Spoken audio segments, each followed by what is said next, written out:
الشیطان الرجیم بسم اللہ الرحمن الرحیم ان الحسنات یذہبن السیئات صدق اللہ قال النبی صلی اللہ تعالی علیہ وسلم صیام یوم عاشوراء احتسب علی اللہ ان یکفر السنة التي قبلہ صدق رسوله النبی الامین الکریم ونحن علی ذلک لمن الشاہدین والشاکرین والحمد للہ رب العالمین۔ درود شریف پڑھنے اللہم صلی علی سیدنا مولانا محمد بارک سلم صلاۃ و سلام علیک یا رسول اللہ صلی اللہ تعالی علیہ وسلم۔ میرے دینی اور اسلامی بھائیوں، قرآن کریم کی جو آیت کریمہ اس وقت تلاوت کی گئی ہے، ان الحسنات یذہبن السیئات، یعنی یہ کہ نیکیاں برائیوں کو لے جاتی ہیں۔ نیک عمل کرنے کی وجہ سے اللہ تعالی اپنے فضل و کرم سے برائیوں کو ختم فرما دیتا ہے۔ آج ہمیں آپ کو یہ بتانا ہے کہ 1442 ہجری کا یوم عاشوراء کون سا دن پڑ رہا ہے، اور اس دن ہمیں کون کون سی عبادتیں کرنی ہیں، وہ اعمال کل کتنے ہیں جس کا خصوصیت کے ساتھ ہمیں اہتمام کرنا چاہیے۔ تو آپ یہ جانیں، جو فرائض، واجبات، سنن روز مرہ کی زندگی میں ہم کرتے ہیں، وہ سب ہمیں یوم عاشوراء کو بھی کرنا ہے، لیکن خصوصیت کے ساتھ 4 عمل وہ ہیں جن کا ہمیں خصوصی اہتمام کرنا ہے۔ یوم عاشوراء یہ وہ عظیم تاریخ ہے جس میں اسلام کے عظیم عظیم واقعات متعلق ہیں، لیکن اس وقت ان واقعات کی طرف اشارہ کرنا اور گفتگو کرنا مقصود نہیں ہے، صرف بتانا یہ ہے کہ اللہ رب العزت کے نزدیک یوم عاشوراء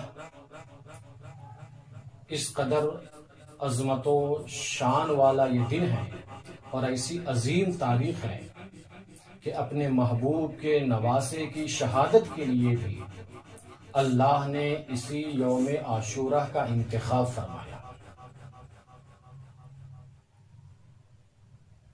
تو اس سال 1442 ہجری میں 30 اگست بروز اتوار یوم عاشوراء ہے۔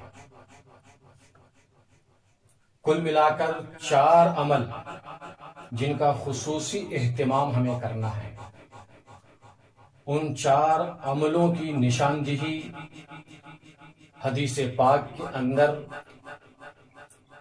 صراحتاً موجود ہے۔ ایک عمل تو وہ جو خطبے کے بعد ہم نے حدیث پاک آپ کے سامنے پیش کیا۔ پہلا عمل یوم عاشوراء کو روزہ رکھنا۔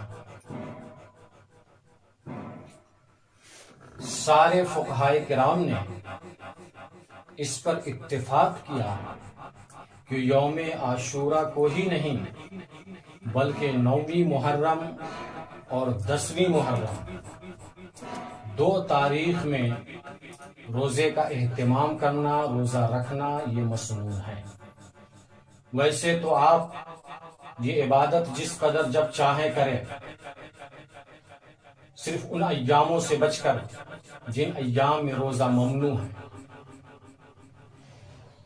ماہ محرم الحرام شریف میں عاشوراء کا جو روزہ ہوتا ہے، یعنی 10ویں محرم کو، تو چاہیے یہ کہ 10ویں سے پہلے 9ویں کو بھی روزہ رکھے اور 10ویں محرم الحرام شریف کو بھی روزہ رکھے۔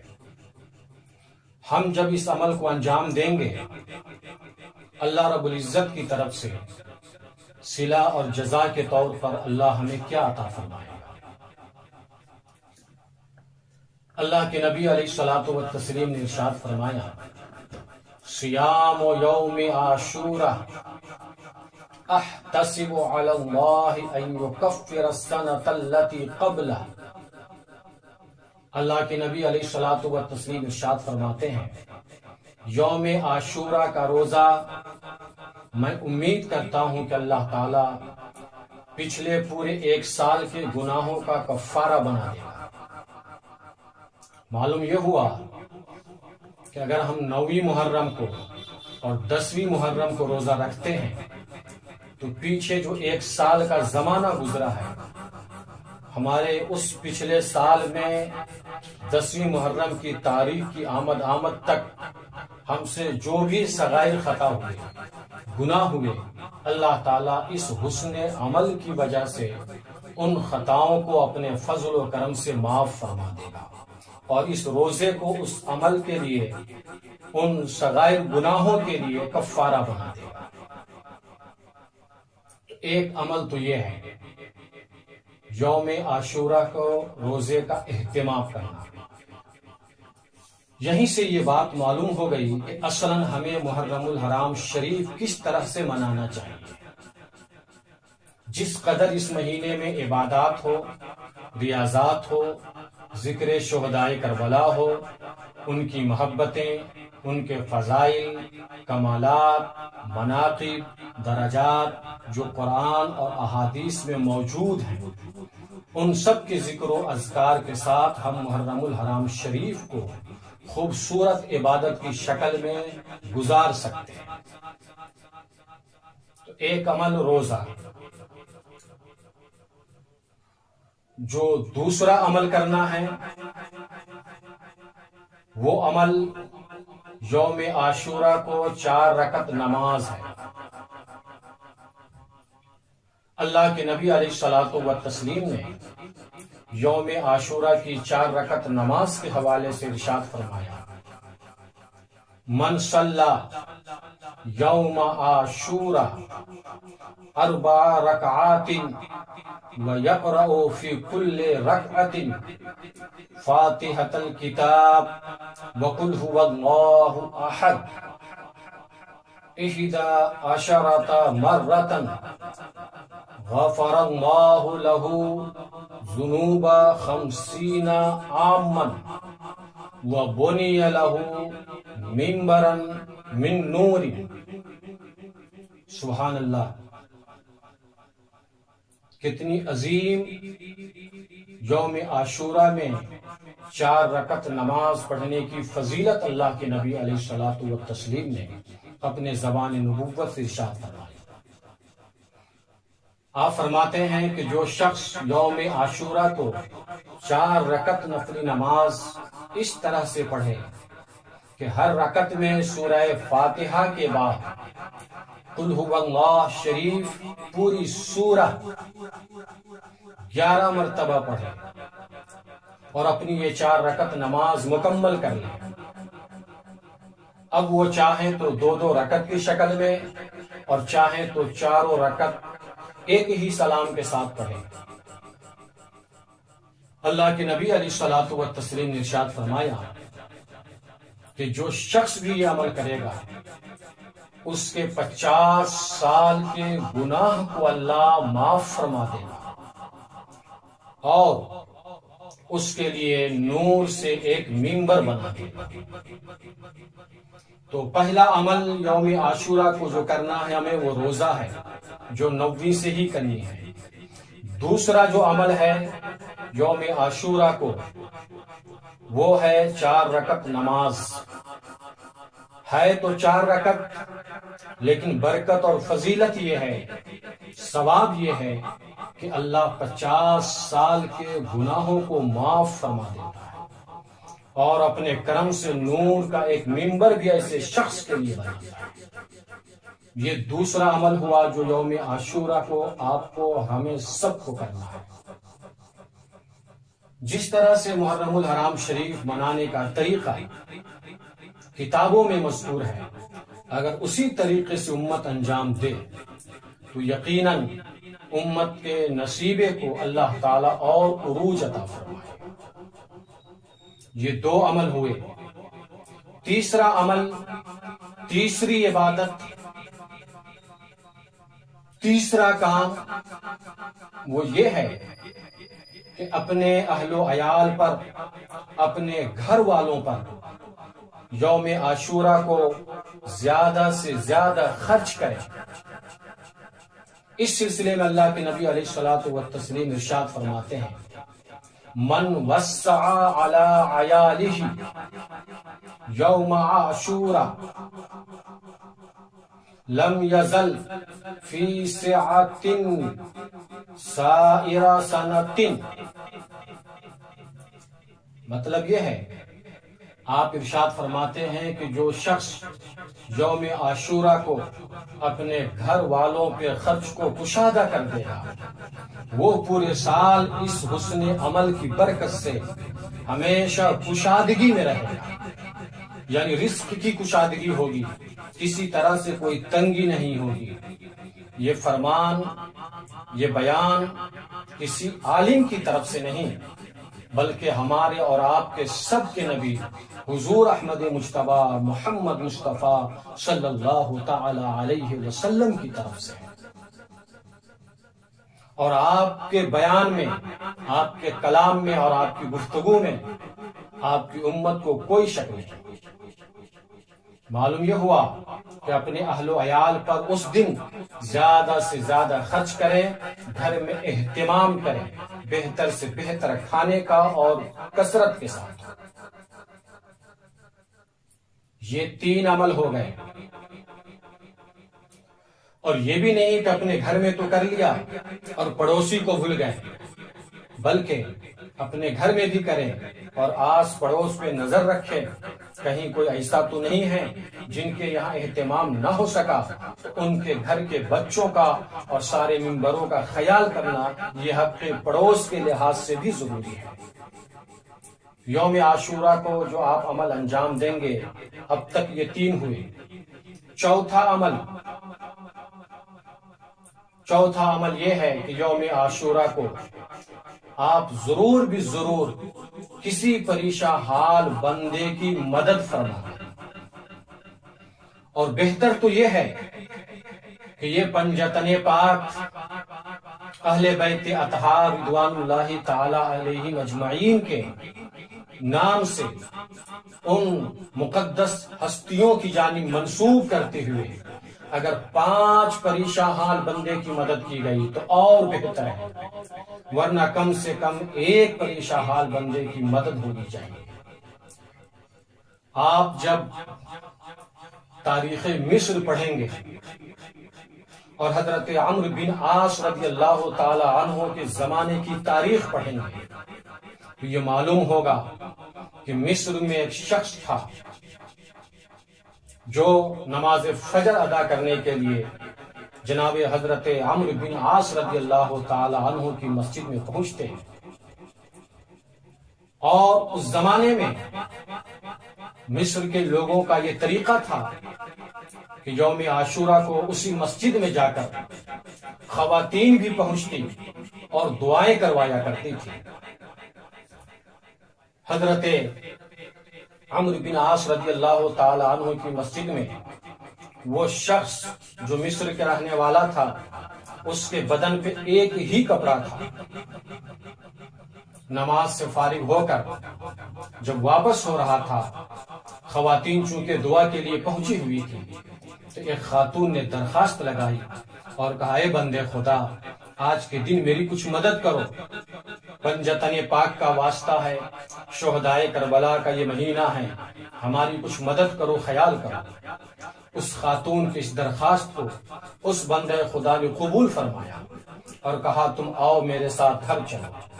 اپنے گھر جاتے ہیں، دروازے کو بند کر کے اپنا وہ ایک لباس اتارتے ہیں اور دروازے کے دراز سے جو ایک کھلا ہوا حصہ تھا وہیں سے اس کپڑے کو اس خاتون کو عطا فرماتے ہیں۔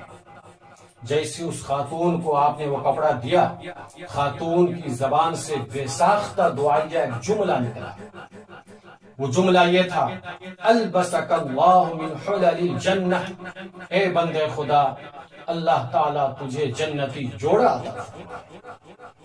وہ خاتون وہاں سے رخصت ہوئی، وقت گزر گیا، وہ بندہ خدا رات کو سویا، اب وہ خواب دیکھ رہا ہے کہ ایک حور ہے جنت میں جس کے ہاتھ میں خوشبودار بہترین سیب ہے، وہ سیب کو توڑتی ہے اور اس سے ایک جنتی جوڑا نکالتی ہے۔ یہ بندے خدا اس خاتون سے، اس حور سے پوچھتے ہیں، تو بتا کہ تو کون ہے؟ جواباً حور نے کہا، اے بندے خدا میں تیری جنتی بیوی عاشورہ ہوں۔ اتنا کہنا تھا کہ اس بندے کی نیند کھل جاتی ہے، فوراً بیدار ہوتے ہیں، دیکھتے یہ کہ گھر خوشبو سے معطر ہو چکا ہے۔ سبحان اللہ، یہ کیفیت دیکھنے کے بعد فوری طور پر وضو کرتے ہیں اور 2 رکعت نماز ادا کرنے کے بعد بارگاہ رب العزت میں وہ دعا کرتے ہیں۔ دعا کے جملے ان کے یہ تھے، اللہم ان کانت زوجتی حقا فی الجنہ فاقبضنی الیک، یعنی اللہ اگر یہ بالکل صحیح ہے، درست ہے کہ وہ جنت میں میری بیوی ہے تو اسی وقت میری روح کو تو قبض فرما لے۔ اتنا کہنا تھا، اللہ رب العزت نے اس بندے خدا کی دعا کو قبول فرما لیا اور اس کی روح قبض کر لی۔ آپ نے دیکھا یوم عاشورہ کو ایک عمل یہ بھی کیا اس بندے خدا نے، یعنی ایک پریشان حال خاتون کی وہ مدد کرتے ہیں۔ معلوم یہ ہو رہا ہے کہ یوم عاشورہ کو اگر کسی کی مدد کی جائے اللہ تعالیٰ فوراً اسے قبول بھی فرماتا ہے اور اپنی بارگاہ سے صلہ اور جزا بھی عطا فرماتا ہے۔ آج جو دور چل رہا ہے ہمارے سامنے، یہ پریشانیوں کا دور ہے، مصیبتوں کا دور ہے، یہ وبا کا دور ہے۔ لاک ڈاؤن کی وجہ سے، دیگر حالات کی وجہ سے امت اور عوام و خواص سب اس قدر پریشان حال ہیں کہ آپ کے سامنے وہ سب کی پریشانیاں واضح ہیں۔ لہٰذا جس طرح سے بقرعید میں آپ کو یہ کہا گیا قربانی منانے کے یہ بھی طریقے ہیں کہ آپ وہ قربانی، وہ فریضہ بھی ادا کریں اور پریشان حال بندوں کی مدد بھی فرمائیں۔ ایسے ہی محرم الحرام شریف کا یہ حسین موقع آپ کے سامنے ہے کہ کربلا والوں نے کربلا میں جا کر اپنا سب کچھ لٹا کر کے دین کی حفاظت فرمائی، قرآن کی حفاظت فرمائی۔ آج ضرورت یہ ہے کہ دین کے ماننے والے، قرآن کے ماننے والے جو کسی قسم کی پریشانی میں مبتلا ہیں تو انہی شہدائے کربلا کے واسطے سے اہل بیت اطہار کے نام پر، ایک نفوس قدسیہ کے نام پر اگر ہم نے تعاون کر دیا، ایک گھر سے اگر 5 پریشان حال بندوں کی مدد ہو جاتی ہے تو میں سمجھتا ہوں ایک اچھی خاصی تعداد مسلمانوں کی اس تعاون کے ذریعے ایک اچھے مقام پر وہ جماعت، وہ تعداد ہماری آ سکتی ہے۔ لہٰذا بس اتنی بات آپ ذہن میں رکھیں کہ اپنی زندگی کو روزمرہ میں ہم جیسے عبادات، فرائض و واجبات، سنن و استحباب کی شکل میں ادا کرتے ہیں، ایسے ہی یوم عاشورہ کو خصوصیت کے ساتھ ہمیں 4 عمل کو انجام دینا ہے۔ نمبر 1 عاشورہ کا روزہ رکھنا ہے، اس سے قبل 9 محرم کو بھی روزہ رکھنا ہے۔ نمبر 2 آپ کو 4 رکعت نماز بھی ادا کرنی ہے، جس کا طریقہ ہم نے بتا دیا آپ سے۔ نمبر 3 گھر والوں پر اس دن خرچ میں زیادہ اہتمام کرنا ہے، قسم قسم کی نعمتیں جو آپ کے بساط میں ہوں، اپنی وسعت کے مطابق قسم قسم کے کھانے بھی ہوں، پھل فروٹ بھی ہو، بارگاہ سید الشہداء شہدائے کربلا میں نیاز عقیدت بھی آپ پیش کریں۔